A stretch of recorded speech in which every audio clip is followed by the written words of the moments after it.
Hey, what's up? What's going on? Welcome to another episode of English with Dane, a podcast designed for you to improve your English. As always, I'm your host Dane, and you can find me on Instagram and Twitter at English with Dane. On today's episode, we're going to talk about a very important moment in the history of China and the world in general that took place, que ocurrió, in 1989, which will also give us the opportunity to look at some new vocabulary. So let's start the show. You are listening to the 21st episode of English with Dane. Hit it.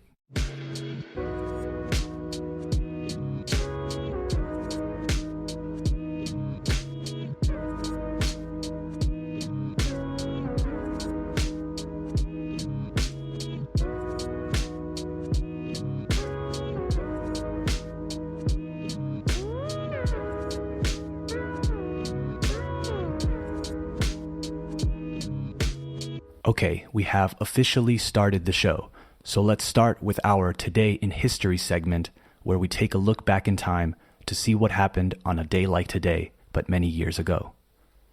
Let's check in with history.com to see what happened.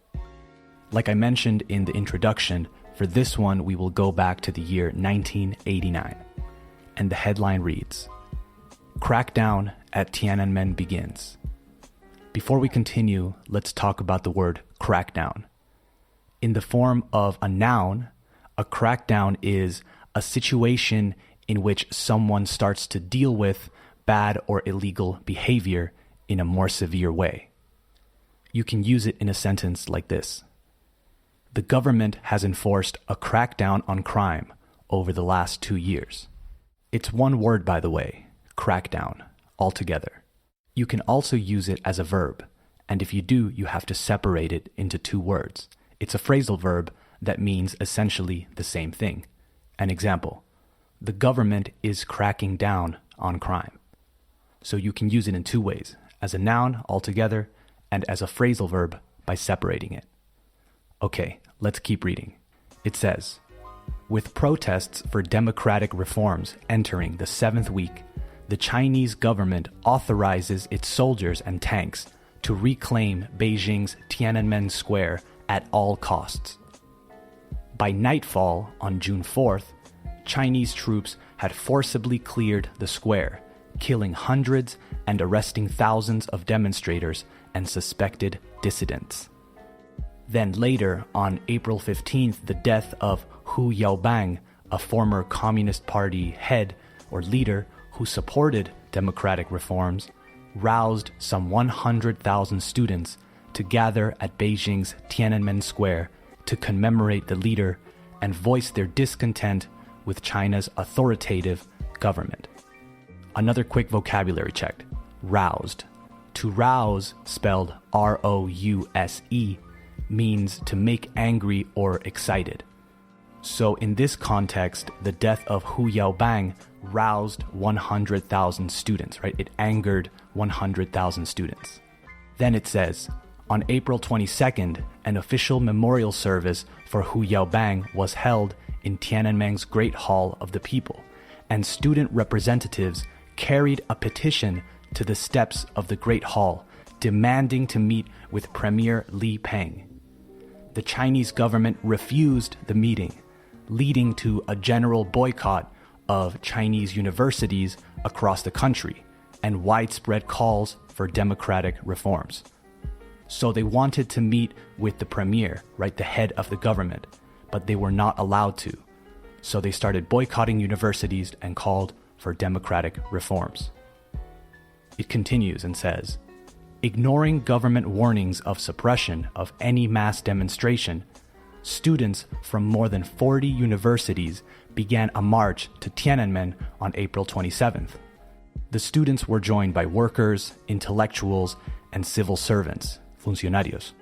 And then by mid-May, more than 1 million people filled the square, right, the site of Mao Zedong's proclamation of the People's Republic of China in 1949.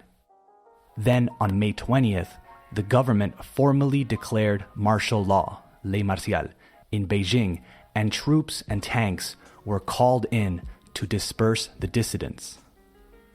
However, large numbers of students and citizens blocked the army's advance, and by May 23rd, government forces had pulled back or retreated to the outskirts of Beijing.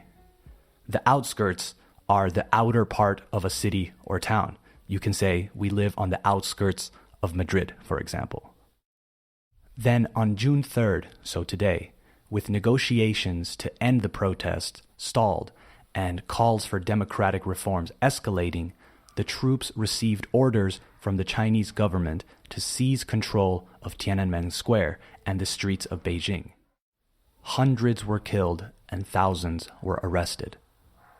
To stall, by the way, spelled S-T-A-L-L, means to stop something or to stop the progress of something.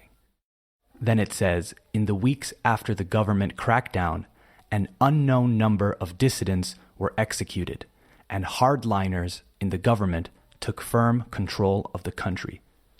Here's an interesting word. It's one that I have never used, and I didn't really know about it until now. Hardliners, separated by a hyphen. A hyphen es un guión. So, what are hardliners?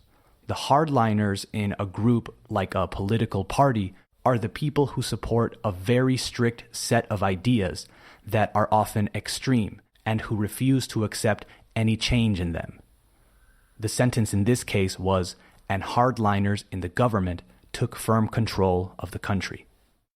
Then we have a little bit more context about how this event was received by the rest of the world. It says, the international community was outraged by the incident, and economic sanctions imposed by the United States and other countries sent China's economy into decline. By late 1990, however, international trade had resumed, thanks in part to China's release of several hundred imprisoned dissidents. By the way, to be outraged is to be very angry, to be indignant.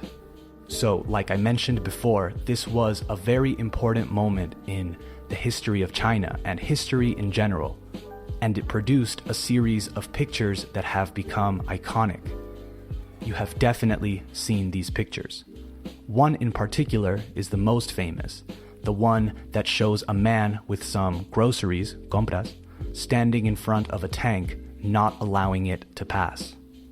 It's a very impressive picture, and it symbolizes the common man, every man, challenging or confronting an oppressive government. It's David against Goliath, right?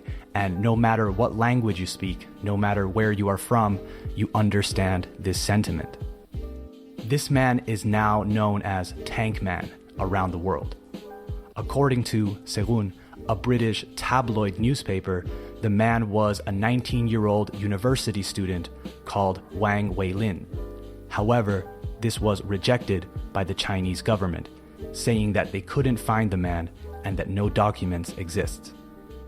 Suspicious, but we don't know. The tabloid newspaper, Prensa Amarilla, also claimed that the student was charged with political hooliganism, but the Chinese government at the time also rejected that claim.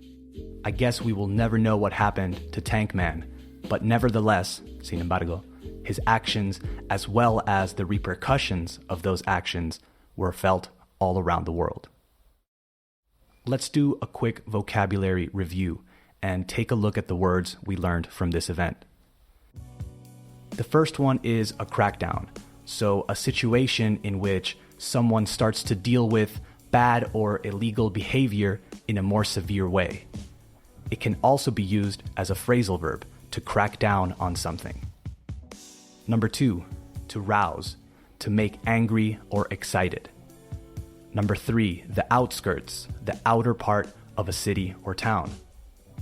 Number 4, to stall, to stop the progress of something. Number 5, hardliners, the people in a group like a political party who support a very strict set of ideas that are often extreme.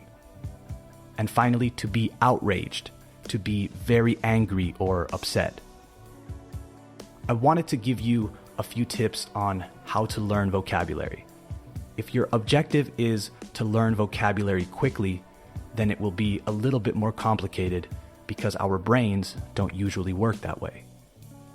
I think in order to learn vocabulary and actually incorporate it into your day-to-day speech, you have to learn a different way. So I want to give you the same advice that I give most of my students.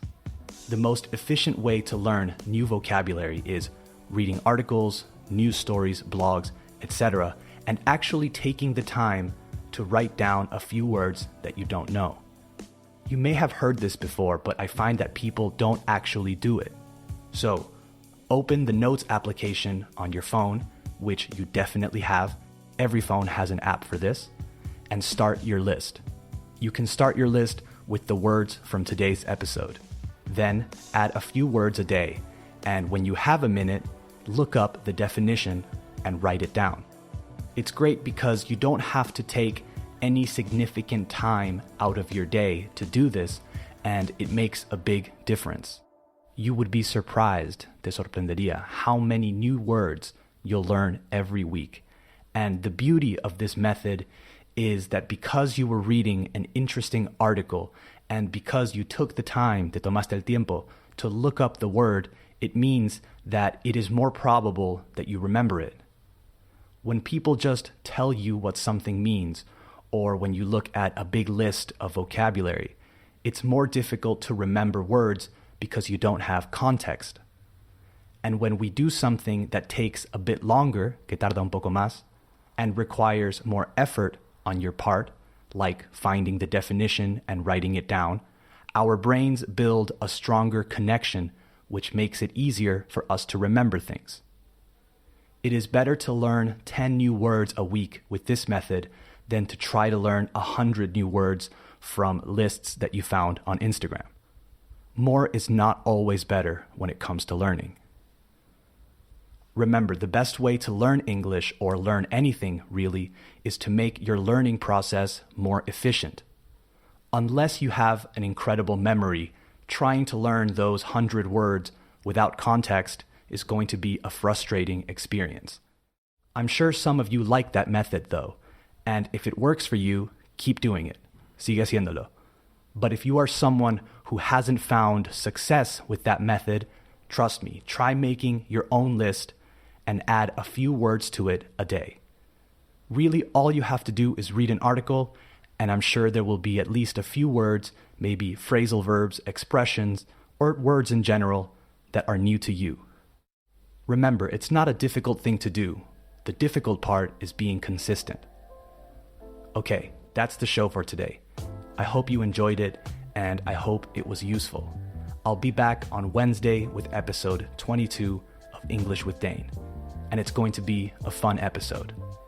A listener wrote to me and asked me to do an episode about accents, so I'm going to create an accent challenge. I'll compile examples of different accents from around the world, and you have to figure out or decipher where they are from.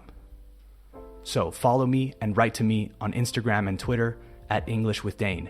And remember, the best way to support the show is to share it with friends, family, co-workers, etc. And if you're listening on Apple Podcasts, leave a 5-star rating and a review. Okay, talk soon. Bye-bye.